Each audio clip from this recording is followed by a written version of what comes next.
চীন এখন এমন এক যুগে প্রবেশ করছে যেখানে মানুষ নয়, যুদ্ধ করবে রোবট।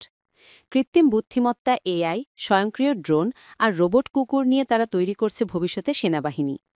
এই ভিডিওতে জানব কিভাবে চীন ডিপসিক নামের এক এআই সিস্টেম দিয়ে গড়ে তুলছে এমন সামরিক প্রযুক্তি যা বিশ্বের যে কোনো দেশকে ভাবিয়ে তুলেছে। ২০২৫ সালের শুরুতে চীনের রাষ্ট্রীয় অস্ত্র প্রস্তুতকারী প্রতিষ্ঠান নরিনকো উন্মোচন করে এক বিশেষ সামরিক যান, যা ঘণ্টায় ৫০ কিলোমিটার গতিতে স্বয়ংক্রিয়ভাবে চলতে পারে এবং মানুষের নির্দেশ ছাড়াই যুদ্ধের পরিস্থিতি সামলাতে সক্ষম। এই যানটির মস্তিষ্কে কাজ করছে চীনের তৈরি এক ভয়ঙ্কর বুদ্ধিমত্তা সিস্টেম, ডিপসিক এআই। চীনা কর্মকর্তারা বলছেন, এই প্রযুক্তি শুধু যান নয়, পুরো যুদ্ধক্ষেত্রে ভবিষ্যৎ পাল্টে দেবে।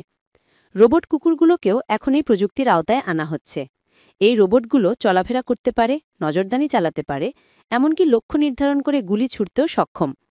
চীনা রাষ্ট্রায়ত্ত মিডিয়ায় ইতিমধ্যে এমন ভিডিও প্রকাশ হয়েছে যেখানে দেখা গেছে একটি রোবট কুকুর সামরিক মহড়ায় সৈন্যদের সঙ্গে সমন্বয় করে কাজ করছে।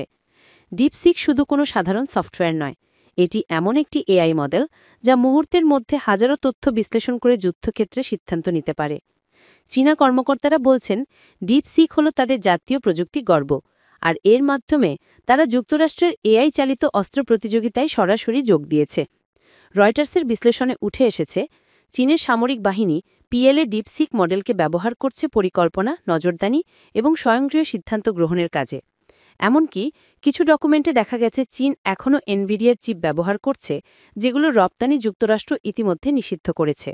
রয়টার্স যে শতাধিক পেটেন্ট, গবেষণাপত্র ও দরপত্র পর্যালোচনা করেছে, সেখান থেকে জানা যায় চীন বর্তমানে স্বয়ংক্রিয় অস্ত্র, ড্রোন, স্যাটেলাইট বিশ্লেষণ ব্যবস্থা এবং রোবট সেনাবাহিনী তৈরিতে ব্যাপক বিনিয়োগ করছে। ২০২৪ সালে প্রকাশিত এক নথিতে দেখা যায় পিএলএ অর্থাৎ চীনা সেনাবাহিনী এমন রোবট কুকুর তৈরি করতে চায় যেগুলো একসাথে বিস্ফোরক শনাক্ত করা, টার্গেট ধরতে পারা এবং স্বয়ংক্রিয়ভাবে ঝুঁকি দূর করতে সক্ষম হবে। এই পরিকল্পনার মূল উদ্দেশ্য যুদ্ধক্ষেত্রে মানুষের ঝুঁকি কমানো আর প্রযুক্তির নিয়ন্ত্রণ বাড়ানো। কিন্তু প্রশ্ন হল, এই রোবটগুলোর নিয়ন্ত্রণ যদি একদিন হারিয়ে যায়, তখন কি হবে? ওয়াশিংটন ইতিমধ্যেই এই প্রযুক্তি নিয়ে গভীর উদ্বেগ প্রকাশ করেছে। মার্কিন কর্মকর্তারা বলেছেন, ডিপসিক সরাসরি চীনের সামরিক ও গোয়েন্দা কার্যক্রমে যুক্ত এবং ভবিষ্যতেও সেটি ব্যবহার করা হবে।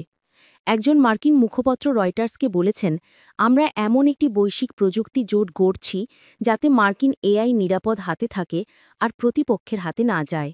কিন্তু বাস্তবতা হল, চীন ইতিমধ্যেই এমন এক দৌড়ে নেমে পড়েছে যেখানে মানুষ নয়, এআইই হবে যুদ্ধের নিয়ামক। বিশ্ব আজ নতুন এক যুদ্ধের দোরগোড়ায়, যেখানে সৈন্যদের জায়গায় আসবে মেশিন আর সিদ্ধান্ত নেবে কৃত্রিম বুদ্ধিমত্তা। চীনের ডিপসিক, রোবট কুকুর আর ড্রোন শুধু প্রযুক্তির উন্নয়ন নয়, এটি ভবিষ্যতের সবচেয়ে বড় ভয়। প্রশ্ন একটাই, যদি এই এআই একদিন মানুষকেই হুমকি মনে করে, তাহলে মানবজাতির ভবিষ্যৎ কোথায়?